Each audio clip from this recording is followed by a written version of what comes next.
Kami akan membahas tentang PDMS-2. Apa sih PDMS-2 itu? Alat penilaian yang sangat berguna untuk mengukur perkembangan motorik anak usia dini. Alat ini dirancang untuk memberikan gambaran yang komprehensif tentang kemampuan motorik anak, mulai dari gerakan refleks hingga koordinasi mata tangan yang kompleks. Teori yang mendasari PDMS-2 atau Body Development Motor Skills itu didasarkan pada beberapa teori perkembangan anak, terutama yang berkaitan dengan perkembangan motorik. Beberapa teori utama yang relevan dengan PDMS-2 adalah yang pertama, teori maturasi. Teori ini menekankan bahwa perkembangan motorik mengikuti urutan tetap dan dipengaruhi oleh faktor biologis. PDMS-2 mengukur perkembangan motorik anak sesuai dengan tahapan-tahapan yang telah ditetapkan berdasarkan teori maturasi. Berikutnya teori belajar.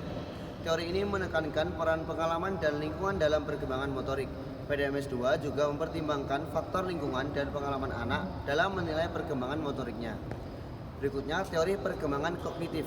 Teori ini menghubungkan perkembangan motorik dengan perkembangan kognitif.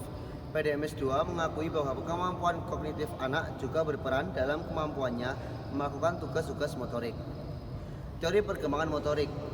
Tahapan teori perkembangan motorik berdasarkan usia secara umum. Bayi usia 0 sampai 1 tahun, perkembangan motorik sangat pesat. Dari mengangkat kepala, berguling, merangkak, hingga berdiri dan berjalan. Berikutnya toddler, usia 1 sampai 3 tahun. Perkembangan motorik semakin halus, seperti menumpuk balok, menggambar garis, dan melompat.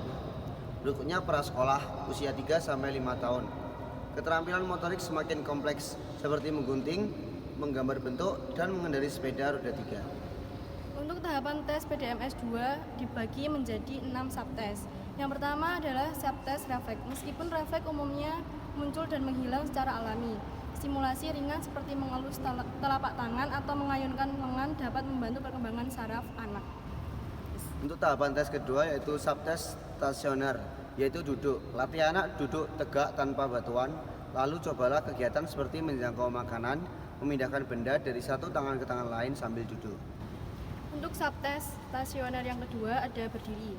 Bantu anak berdiri dengan memegang furnitur, lalu secara bertahap kurangi dukungan, latih keseimbangan dengan berdiri di satu kaki. Untuk tahapan tes yang ketiga yaitu subtes lokomosi yang meliputi 1. Merangkak, ciptakan lingkungan yang aman untuk merangkak seperti memberikan bantal atau selimut lembut sebagai alas. Untuk yang kedua, berjalan. Ajak anak berjalan di berbagai permukaan seperti rumput, pasir, atau lantai yang tidak rata. Untuk yang ketiga, berlari atau melompat. Latih gerakan-gerakan ini secara bertahap mulai dari jarak pendek lalu ditingkatkan. Berikutnya ada subtes mengepal, itu bermain dengan Play-Doh. Ajak anak bermain dengan Play-Doh untuk melatih kekuatan genggaman. Dan juga menggunakan pensil warna. Latih anak menggambar atau mewarnai untuk meningkatkan koordinasi tangan dengan jari. Berikutnya ada subtes integrasi visual motor, yaitu meniru gerakan. Ajak anak meniru gerakan sederhana seperti melambaikan tangan atau menunjuk benda. Menggambar garis. Latih anak menggambar garis lurus, melingkar, atau bentuk sederhana. Tips tambahan, buat suasana menyenangkan, libatkan anak dalam permainan yang mengasihkan sehingga ia lebih termotivasi untuk bergerak. Berikan pujian setiap kali anak berhasil melakukan suatu gerakan untuk meningkatkan kepercayaan dirinya. Tahapan yang keempat ada subtes manipulasi objek, yaitu yang pertama memegang. Berikan berbagai jenis mainan dengan tekstur yang berbeda untuk melatih anak memegang benda. Yang kedua ada memindahkan.